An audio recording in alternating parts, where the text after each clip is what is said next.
The salmon is inspirational. The salmon is always going to return home. The salmon fights through all kinds of obstacles. What originally drew you to fly fishing? I guess everything I do, I seek to make it more difficult on myself. The fish farming industry was going to come to Iceland and spread, all over the country. And I said, well, what are you all planning to do about that? And they said, oh, what can you do? You can make all your conservation goals in the world happen. We could be carbon neutral, water neutral, waste neutral, and still species are disappearing at an alarming rate.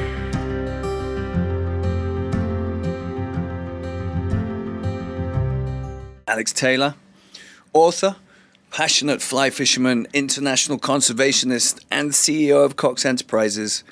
Welcome to the Last Salmon. Thank you. All right, your book. I want to start with your book. In 2001, you wrote the book, The Longest Cast Fly Fishing Journey of a Lifetime. Have I got that right? Yeah. The book recounts a worldwide journey experiencing some of the world's most remote and beautiful fly fishing destinations. You said you wrote the book not just as a fishing memoir, but to point out the conservation challenges in all these fisheries.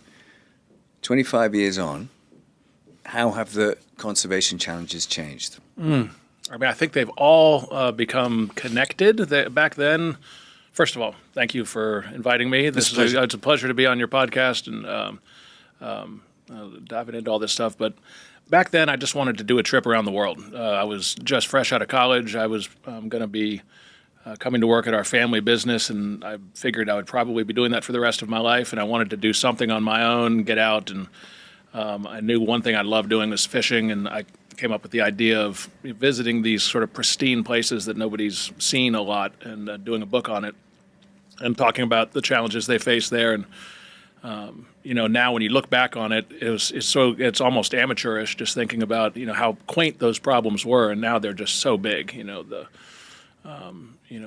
Just climate change, but also globalization and commercialization. The explosion of the fish industry has happened, and so it's just much more intense now. But I've always been just passionate about nature and people that do things to protect it.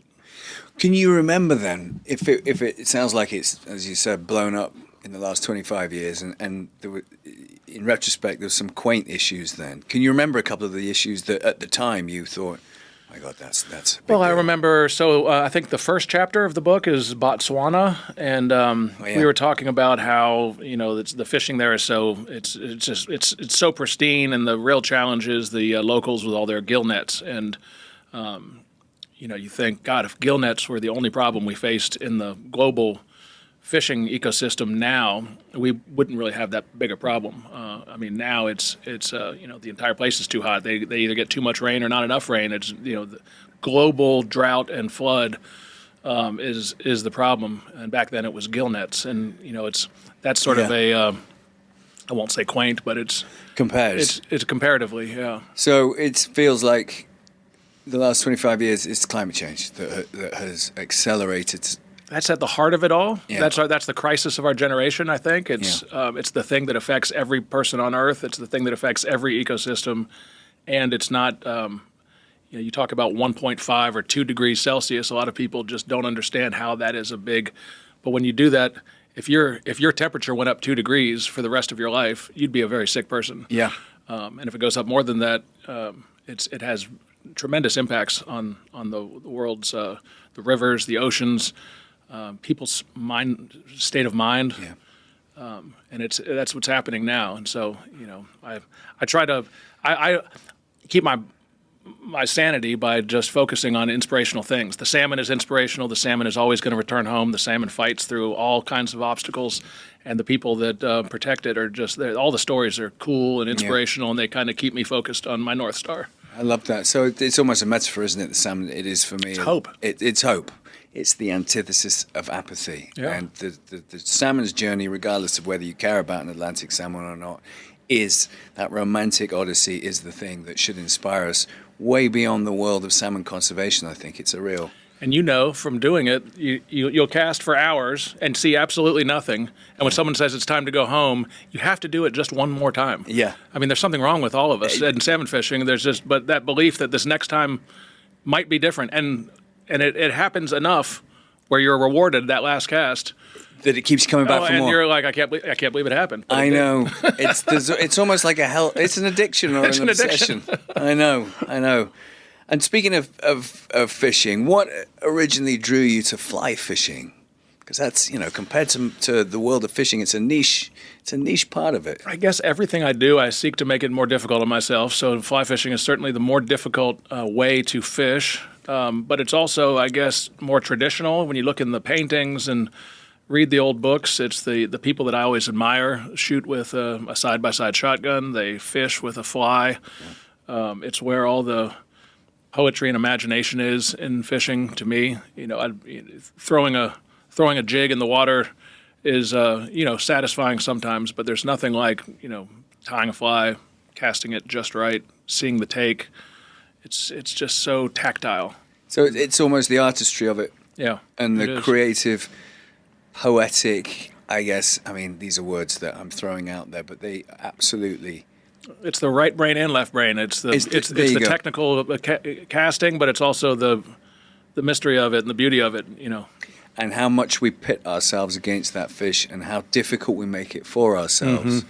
But there's a sort of, there's almost like a dignity and a gallancy in that endeavor, isn't it? And a connection with the fish. So that take is delicate. If you throw a hook in there with a lure or worm on it, you don't really see the take. No. It just happens. They're either on or they're not, and you just muscle them in. Yeah. With a fly, you see the take. Sometimes you have to kind of give a little. You hook them very manually, and you can't just muscle them in because you'll break the leader. You have to kind of let them go. And work with them. It's and you're usually releasing fish if you're fly fishing too. So there's a mindfulness about it that you want to hook them with a hook, and that's painful, but you're actually hoping to get them in good shape and let them go. And I think it's interesting when you talk about that. There's an elegance in that simplicity, and there aren't the hunter element is way down on the list of priorities, isn't it? Yes, you want that moment of catching. The tug is the drug, as they say, but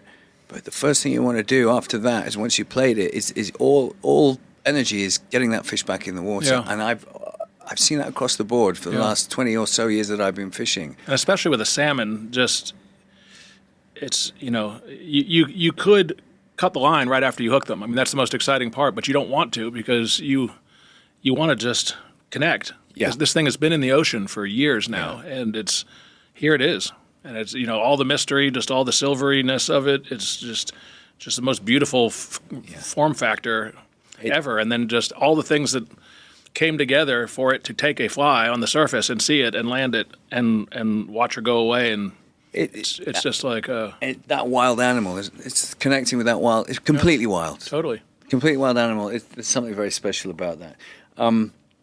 When did that hobby, if we can call fishing a hobby, like calling, that obsession in our case, when did that become or translate into a conservation cause? When did it? I've always loved fishing. I lived out in Colorado, and I've always I grew up on a creek where I experimented with brim and bass and things like that. But salmon started for me. I was given an opening on the Whale River in Ungava up in northern Canada. There's a bunch of old doctors that had been going up there for years. One of them passed away, and there was an opening on the week, and they offered it to me, and I've been going there now for just about 30 years. I mean, I'm getting old enough to say things like that, which is amazing. I know, it's frightening. But I was with these old guys that they make outrageous statements, they tell outrageous stories, they speak with great authority and wisdom and science. It's just, the salmon scene is a beautiful one and a hilarious one, and Salmon Camp is just it's addictive. You have to go back every year. It's not like something you go do once and say, oh, bucket list.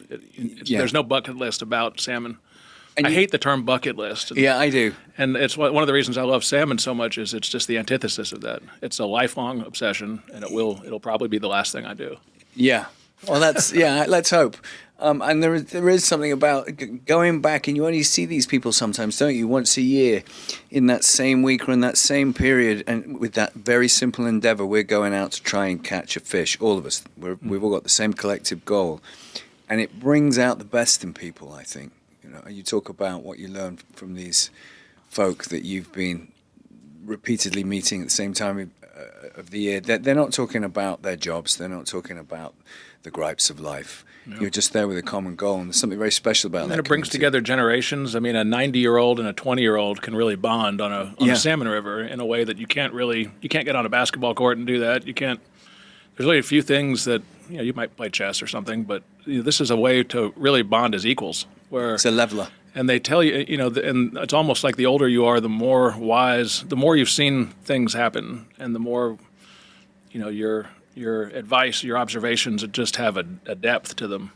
Yeah. The guy that taught me how to salmon fish, I mean, I asked him to, be there for all the big events in my life, and he was just sort of a presence. I'd call him like my godfather. Really? Yeah. And you met him on the river. Yeah. That's important, isn't it? And lovely. Sticking with conservation for a little bit, tell us about the work that you and Cox are doing for the conservation of the Atlantics. Well, I've been maybe 3, 4, 5 years ago. I started turning the obsession into do something about it. I was standing in a river in Iceland with some friends, and they were talking about how the fish farming industry was going to come to Iceland and spread all over the country. And I said, well, what are you all planning to do about that? And they said, oh, what can you do? They're a huge billion-dollar industry. I said, well, there's got to be something. And so I, met the North Atlantic Salmon Fund. Yeah. It was founded by Ori Vigfusson and legend. Legendary conservationist and get it done guy. Somebody that just knew how to bring people together. He had respect for both sides and but made good things happen. And so I started supporting them and just. I love watching them do their thing. So it was really just a personal passion. And then, following that, Cox Enterprises got more into. We've always been interested in conservation. So we have something called Cox Conserves, where we seek to eliminate the carbon footprint of our company, the water footprint, and be zero waste to landfill. And we are the first enterprise-wide company, I think, in the world, at least in America, to be completely zero waste to landfill. We've reduced our carbon footprint by many megatons, or many tons, I guess I should say megatons. There's only 51 megatons in the world. Maybe that's gigatons. Well, it's a big number. Big number. We've reduced our carbon footprint a lot and our water footprint. And then on the philanthropic side, we put money every year into our foundation, and we've been focusing a lot on. It used to be the environment, but now there's this concept of biodiversity, and you can make all your conservation goals in the world happen. We could be carbon neutral, water neutral, waste neutral, and still species are disappearing at an alarming rate. So in addition to conservation, there's something called biodiversity, and it's doing things to protect ecosystems and what I call migratory animals like salmon, like waterfowl, and monarch butterflies, bees, things that are ecosystem wide and keystone, really indicative of the health of the planet.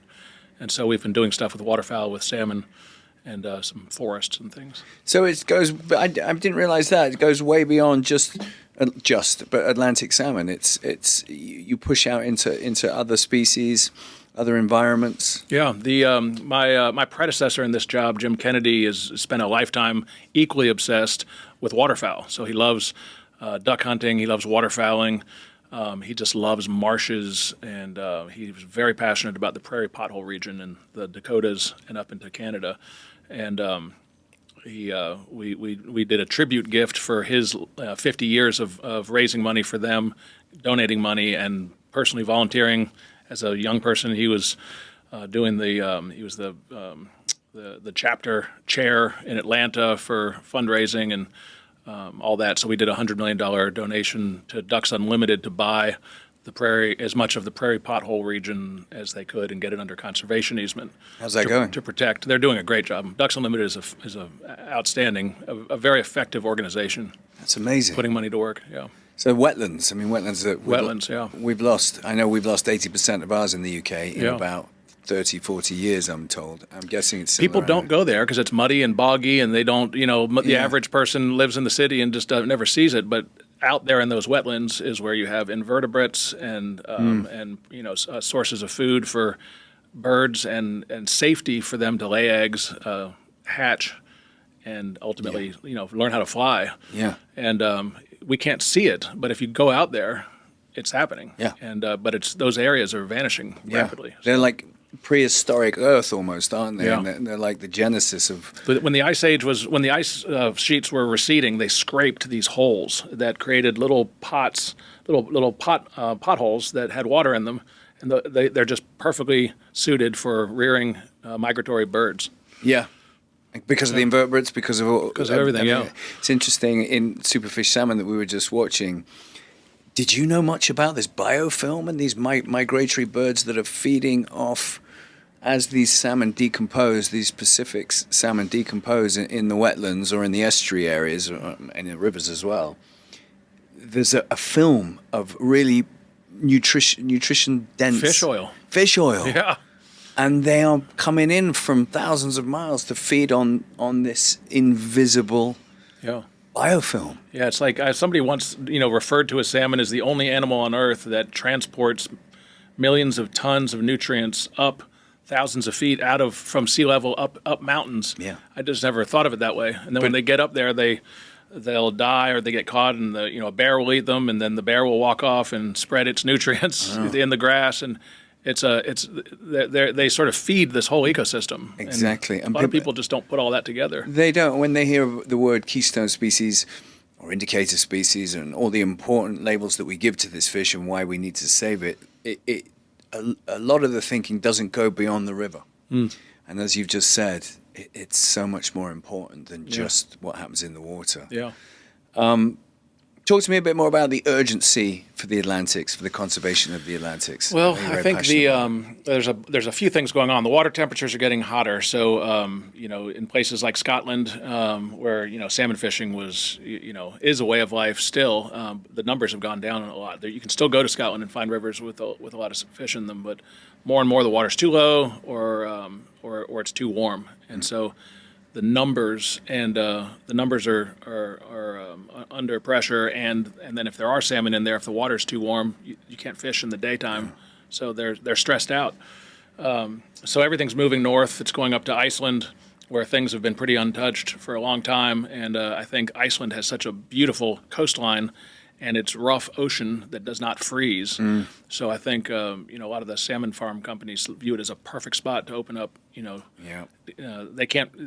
They still raise fish in Scotland, but it's getting so warm that they're having huge die-offs, and so more and more fish are dying. They want colder water, and so they've targeted Iceland as a prime location. They're still expanding in Scotland, though. Sadly. Yeah, it's amazing. Yeah. As in the aquaculture business, still increasing their licenses. Even when people know very well what it's done to their coast. I mean, we're on this show. We obviously try and give a holistic picture of the fish farming, certainly salmon fish farming industry, and keep our audience up to date, and hope that we can educate some people into making their own decisions about whether they want to continue to eat farmed salmon or not. But it was very interesting. I was talking to you earlier off camera, and you said when you go to restaurants with your children, how old are your children, by the way? They're 12, 10, and 5. 12, 10, and 5.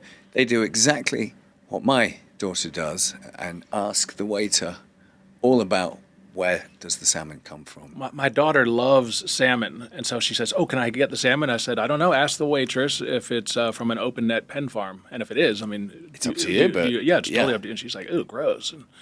But they always ask the question, and you kind of go through the known dialogue with the and I try not to make it too awkward for the waitress, but I do want them to tell their manager and just let them know that it's a question. Well, quite often asked. They don't know themselves, do they? They go, it's from the ocean. It's really nice. It's from the. I mean, in England, we get a lot of, as I'm sure you probably do here. Actually, the branding of these farm fish, it says Scottish farm salmon, and there'd be a picture of a salmon leaping over a weir, and sustainably raised Faroe Island salmon, organic Scottish salmon. And then when you put the chef or the manager to task on that, and perhaps try and educate them without coming across as rude or patronizing, which is difficult in a restaurant, which is their space, they are as gobsmacked as anybody else, and they will consider taking it off the menu. But it's really difficult because it's cheap and for them to buy, and the upsell is much bigger than a lot of the other things they have on their menus. And they want something other than chicken and beef. Exactly. But there are, as we know, a myriad of alternatives. Just sticking on aquaculture for a little bit. Your campaign, the campaign that you've got behind, and you're sort of supercharging and putting on steroids, if we can use that term, when we're talking about aquaculture, is the Off the Table campaign. Just tell us a little bit. Tell us. So when you ask the waitress or the waiter, where is it? Where is the salmon from? 99% guarantee it's from an open net pen farm, and so. Now you've got that awkwardness out there, and it's kind of like, well, what are we supposed to do? Why is this guy asking me that? Well, I have a solution for you. Yeah. You can, if the owner of the restaurant or the cook signs up, you can become part of the campaign. They'll send you a box with instructions for how do you incorporate this into your menu, the storytelling, how do you inform your customers of why you don't serve salmon, what you are going to serve, with the story behind the challenges of salmon. And so the Off the Table campaign is really just enlisting cooks to inform their customers about what the challenges are facing salmon, and even though you love it, why we don't serve it. And it's growing, isn't it? It's a growing campaign in North America, which is obviously a huge market. If anybody's listening, chef, restaurateur, anybody in the hospitality industry, is interested and wants to learn about how they can get involved, just Google Off the Table. It's a fantastic campaign, and it does exactly what Alex just said. It gives you a roadmap on what you can do to get on the right side of the salmon fish farming industry. And align yourself with really some of the most celebrated chefs and food people in the world. Right. Who have spent a lot of time thinking about it. Yeah. And doing the right thing. It's just nice to sort of once you know, you can't unknow, and it's nice to sort of join a team and sort of do something about it. Yeah, I think so, and I think it's all about awareness. And it is heartening. I've seen some of the chefs and some of the campaigners, influencers that you've got on board, and it's very much in its infancy, isn't it? I think this campaign in North America. So I think it will grow and grow and grow, and as it should, absolutely.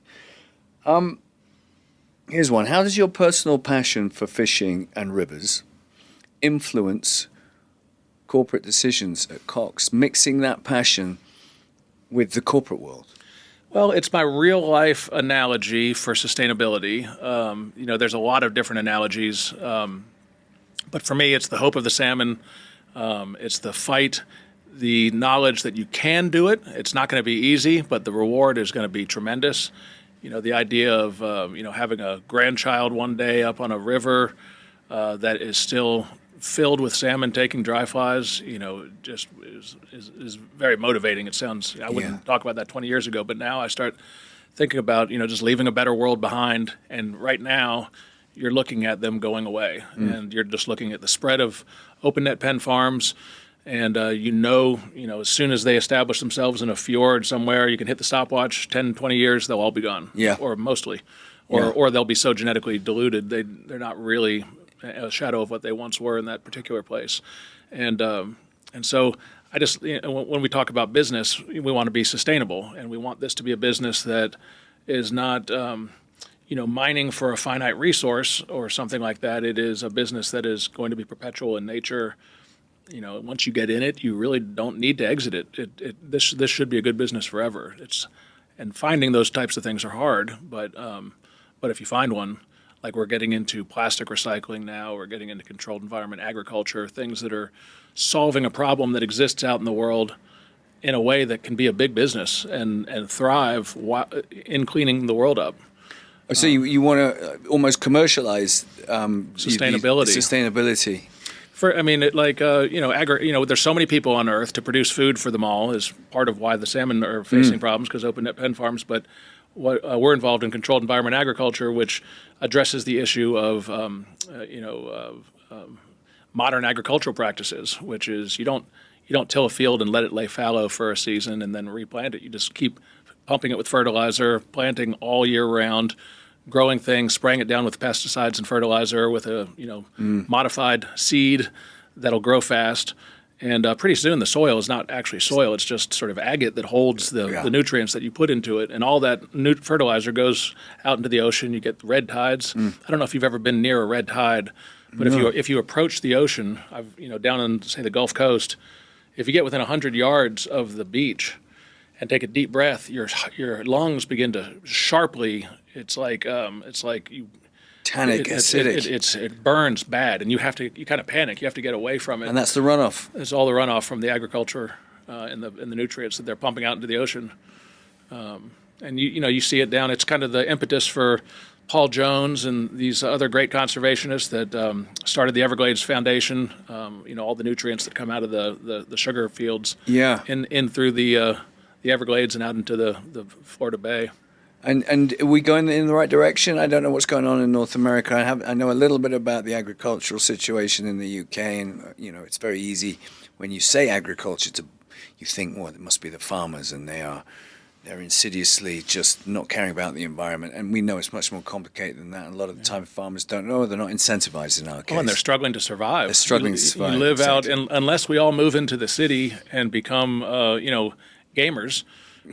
There's not a lot of jobs out in the country, and so what are you going to do? You have to, if you're going to be in agriculture, you have to grow things that people are going to buy in order to grow them, and not get squeezed out of the market by mega farms or really big companies. You have to grow them fast. There are companies out there that'll give you the right seed, give you the right spray, give you the right everything, and it's hard to go it alone. Yeah, and it's not the farmer's fault. It just is a state of affairs. It's the current business model. Yeah. And Cox are involved in trying to change that. So we own greenhouses. So in a greenhouse, you can grow 10 times the yield on an acre of land that you could outdoors, and you don't spray any of it with pesticides. We have no chemicals on it. It's never touched by hand, and you can grow year round. And it has 80 to 90% less water usage. So there's no pollutants going out into the ocean, down the river. There's much less water being used, and the lettuce does not have to be shipped across the country. So right now, if I buy spinach, say here at our Whole Foods in Atlanta, it was 99% chance grown in Southern California. Yeah, shipped out to Detroit or Denver or St. Louis, and distributed all over the Southeast, and it's probably two weeks old by the time I get it. If you get our leafy greens, it's 24 hours old.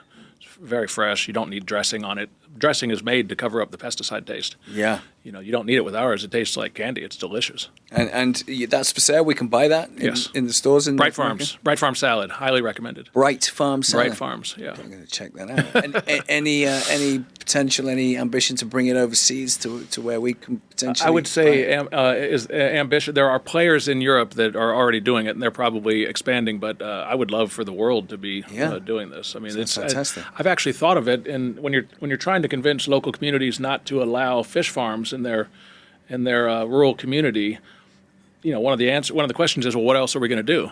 Jobs. One of my answers is you could open a greenhouse. You could tend to farm there. Could they do that in Iceland or Scotland? You could, you could. It wouldn't take a very big greenhouse to feed the entire the island of Iceland. I think 80% of their leafy greens are imported. Yeah. Which there's no trees. It's hard. Yeah, I mean, there's plenty of land for greenhouses. I think for a farm that would take 50 people to run, you would probably feed 10 Icelands.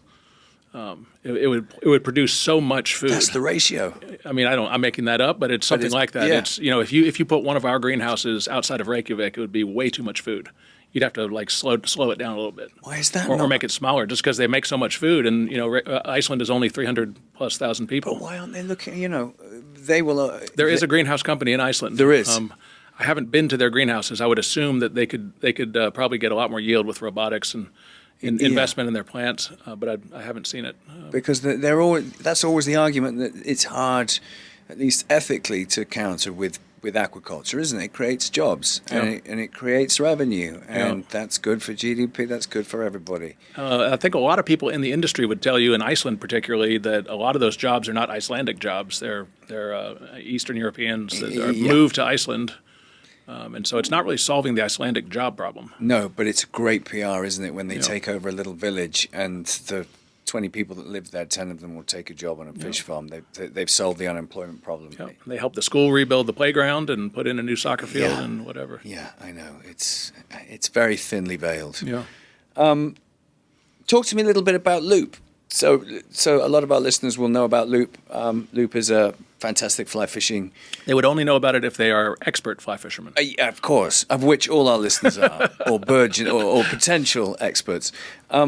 But you, am I right in saying Cox acquired Loop recently, and you've got some ideas and some ambitions around what you want to do with it beyond just selling tackle? Yeah, my whole life, whenever I go somewhere, I always go to a fly shop in the whatever town I'm. If I go to, you could go to Paris, and like the first thing I'm going to do is try to find the fly shop of Paris. Of course. Or whatever, just to go check it out. More and more over the years, it's become the same stuff. I mean, you see the same 5 manufacturers selling the same gear and the same jackets and everything. The same factory. Yeah, if it's a big shop, it's going to have the same stuff you found elsewhere. Yeah. But one of the things I always loved about Loop is if you go to an exotic place like, some shop in Scotland or Iceland, it's going to be a Loop store. And I've always, it was sort of like that exotic out there rod that you could get. And so I already had a lot of Loop stuff. And I was in Reykjavik speaking at a conservation event, and the CEO of Loop was in the crowd and asked for a meeting with me afterwards. So Chad Pike, who is from New York, but he's got businesses in Iceland. He set it up. He's the chairman of the North Atlantic Salmon Fund also. Yeah. And so he arranged this meeting, and he came and said, we're looking for someone to purchase the company, but we only want to sell it to someone who cares about the environment and can kind of, speak to a message of conservation. And I was like, we don't really make fly rods. I mean, I feel like someone should pinch me now because I love this company. I have all your stuff. But it wound up being such a small acquisition. I thought back to a discussion I'd had years ago about how much we admire Patagonia. Yeah, and how much Yvon Chouinard created this apparel company that sort of speaks about connecting people to nature, and part of their profits go to nature. He actually donated his company to the Holdfast Collective and said he gave it back to the planet, kind of thing. And how a business can be there with just solely minded on connecting people to nature and conserving. And so, I came back and said, I know this is crazy, but Loop might be what Patagonia was, 40 years ago or something, and just an idea, and maybe we can turn it into, if Patagonia started as a mountain climbing apparel company, this is a fly fishing market, but more and more, if we can make it cool, we can invest in it, and we can grow the business while growing the message of conservation, and wouldn't that be fun? And it is. It's a perfect. It's the Patagonia model that Yvon has just so brilliantly carved out and is a shining light to any business, really, not just an outdoor business. What great shoes to fill if you can. Totally. With Loop. And he's so cool. I just, I'm like, if we can do a little bit of what he did, I'll be just as proud as can be. And I'm sure, I'm guessing you'll know Yvon anyway, but I'm sure he can share with you some of the little tips. It's probably going to be tougher than it was. Well, he says, I said, how have you done it? And he said, you have to be out there all the time, and you have to live the lifestyle. Yeah. So I'm like, all right, so I'm going to have to be doing a lot of fishing. Yeah, which I'd love to do, but it's I don't know that I can do it quite as well as he's done. It might get in the way of the day job a little bit. Right. Yeah. Well, that's great. But he's attracted such a great team. That company is run by professionals and really smart people, and he can go out there and be that spokesperson. And still, I was with him down in Patagonia, and he's looking at new prototypes, and they're talking about zippers and fabric, and he's editing the product with his folks on the side of the river. On the side of the river, and there's no better place to be than at the coalface, as he's saying. Totally. Well, that's brilliant. Well, we'll keep an eye, but I think so you want to actually use the brand.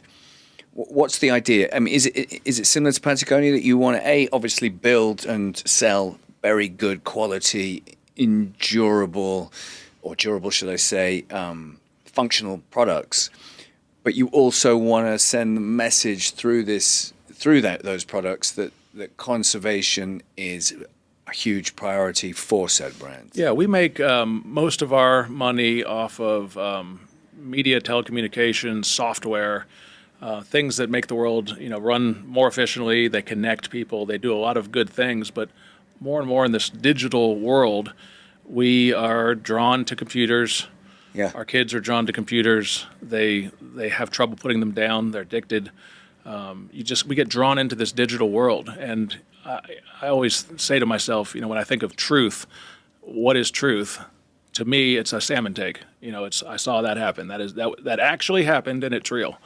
And I just seek the truth by going to some remote place in the middle of nowhere with the hope that I might see it. And they're there, but you won't actually believe it until you put the fly in the water, get the take.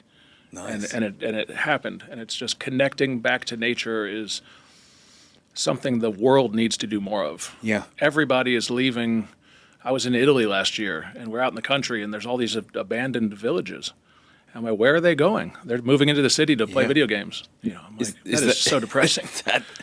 When you put it like that, it is depressing. I love that idea about using the word the truth, or the term the truth can be completely wound up in the taking, when a salmon takes your fly. There's so much truth in all that. There is, right? It sounds, maybe to people that aren't anglers, they go, that sounds a little, I don't know, pretentious or ridiculous, but it's none of those things. Yeah.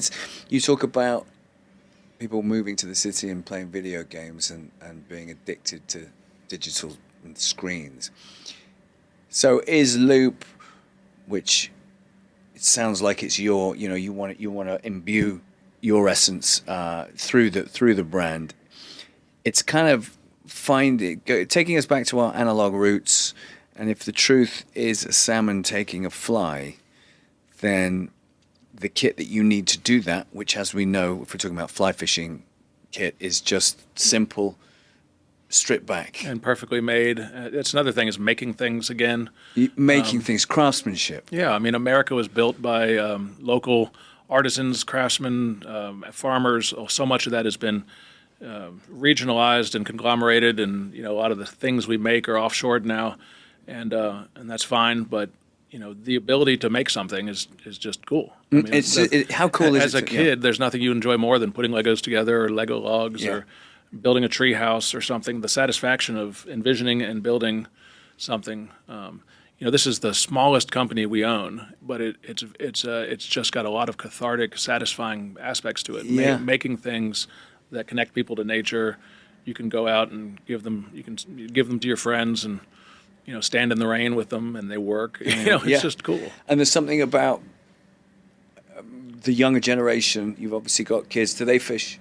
Yes, they love it. They caught their first Atlantic salmon this summer. So did my daughter. Yeah, that's talk about magic. Where did she catch it? The Lewis River up in Labrador. Oh, right. Okay, my daughter. I took her to Iceland, and it was the most magical experience, I think, of my life. Probably not hers, but but for mine, certainly, to witness that, it was so powerful. Is there something about how are we going to get the younger generation more involved in salmon conservation? There's got to be more salmon, first of all. If you take them out there and they don't, all they do is get eaten by bugs. It's not going to be really. Kids love to be with their parents. Kids love to go on adventures. That's one of the great things. That's something we do have going for us. Is there's still places to go, and when you do go salmon fishing, you've been on a plane, you've been in a car, you're in the woods. It's electrifying. Yeah. We just need salmon to be there. Yeah. And more and more, they're moving north. They're in places that are harder and harder to get. It's one of the things that Loop came with was a couple of lodges up in Labrador. So people that are supporters of Atlantic Salmon Federation or North Atlantic Salmon Fund, and we take them up there. Our customers of our company, they go up there and they're blown away.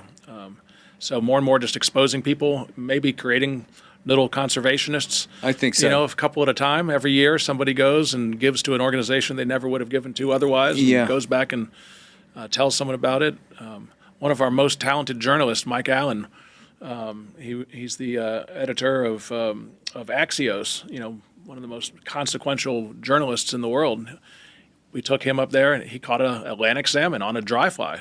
So few people on Earth have done this. Was he a fisherman? Was he? No, not at all. He loves nature. He loves everything. He's a journalist, so he's curious. But to catch an Atlantic salmon, I said, Mike, you just don't know what you've just done. And he's like, my body's tingling. And he got it. He put a picture of it on his Axios newsletter and talked about it. 500,000 people saw that. Maybe 1,000 of them, hit the link, and it's just even if you get one. Yeah, people can make a difference. That's a difference.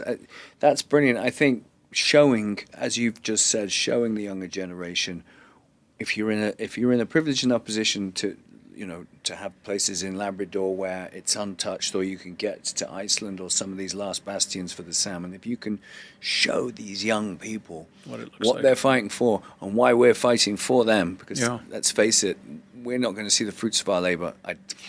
As far as I'm concerned, we'd be lucky to see the fruits of our labor in our lifetime, but they might see the fruits of our labor. Yeah, if you look, if you're a kid and you look through the history books and the history of mankind and where did people come from and what are arrowheads and things, you see people interacting with the woolly mammoth, which we killed every last one of them. Yeah.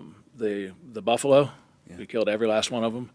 We have some domestic ones still, but you see the woolly mammoth, the buffalo, and the salmon. Those are just the images. People on rocks, trying to get one with a spear, and the salmon are the last one that's still there. That's interesting. And the old cave drawings. I think maybe one of the oldest cave drawings is of a salmon. It's in France. Yeah. Yeah, and they're still here. And it's like the last one. We got to do. We can't let the same thing happen with the woolly mammoth and the buffalo. That's just that trireme, isn't it, of these hunted animals, and two of them have gone extinct and especially the buffalo went in the blink of an eye, didn't it? Yeah. That's really interesting. We have to learn. Third time lucky. Yeah, that's right. Lucky charm. Okay, that's a sobering thought. I like it. Well, I don't like it, but I like the way you put it. Should I say? So, Cox CEO. Back to your day job, you're responsible for around 50,000 people, is that right? 55 or so now. 55,000 people. Does fishing help shape your outlook? I ask this question because I do something very different. I'm an actor, that's my day job. And fishing really does help shape my outlook as an actor. Well, life is stressful, and getting outdoors is good. Working out is good. To go fishing, you have to be way outdoors. Yeah. To go salmon fishing, particularly, you have to be so far outdoors. You're 100 miles from the nearest anything. Yeah. And then you usually have to go on a pretty significant hike or something to get to where you're going to go. You have to be cold. You have to be out of your comfort zone. You have to do all the things that lower your blood pressure and make you a healthy person. And then you have to have a little bit of practice and a little bit of luck and a little bit of humor. You're with some people you probably like most of the time anyway, and it's very good for you, and it clears your mind. Whenever I am trying to think of the solution to something or create a solution to something, you can't. If you're trying to write a song or write a book, if you're trying to do it, it just doesn't happen. It's when you're doing something else and your mind is empty, things just appear in your head. That's right.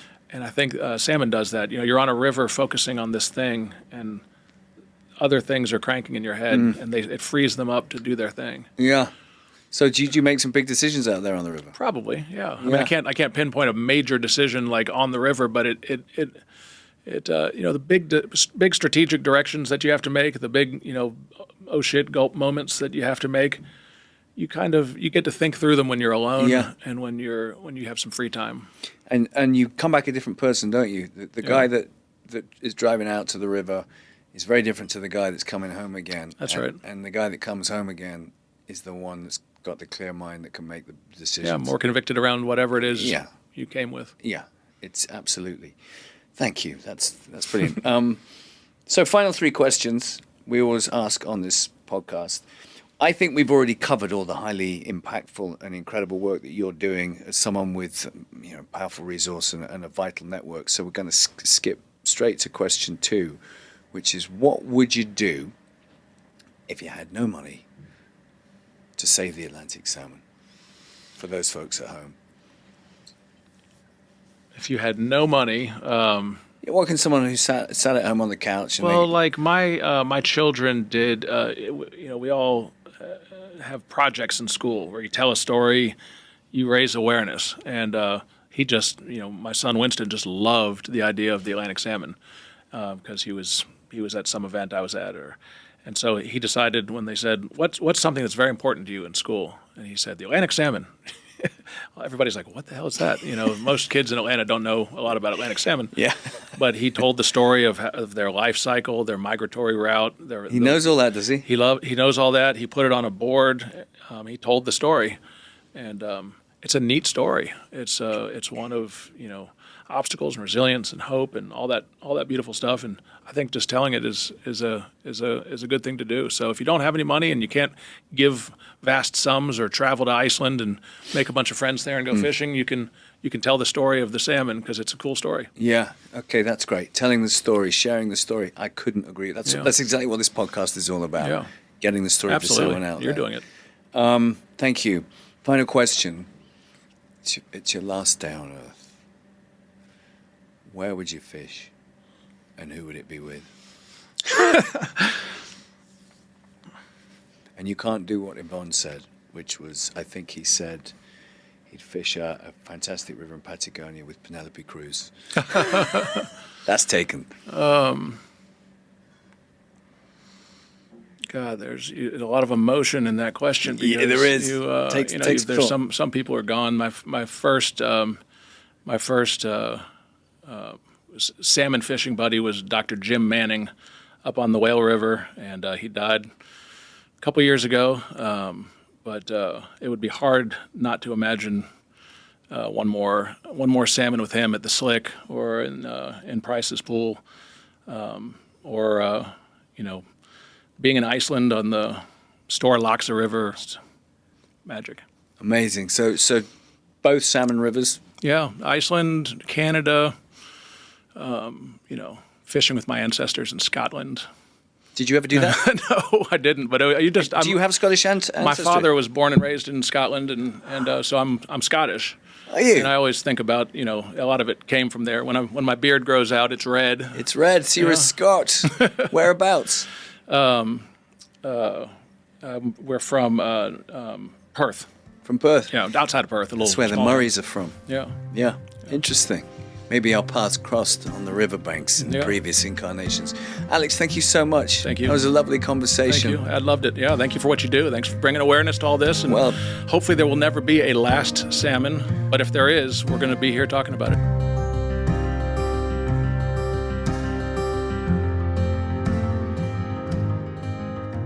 Listen and follow The Last Salmon on Apple, Spotify, or wherever you get your podcasts. And remember to keep in the fight for our salmon.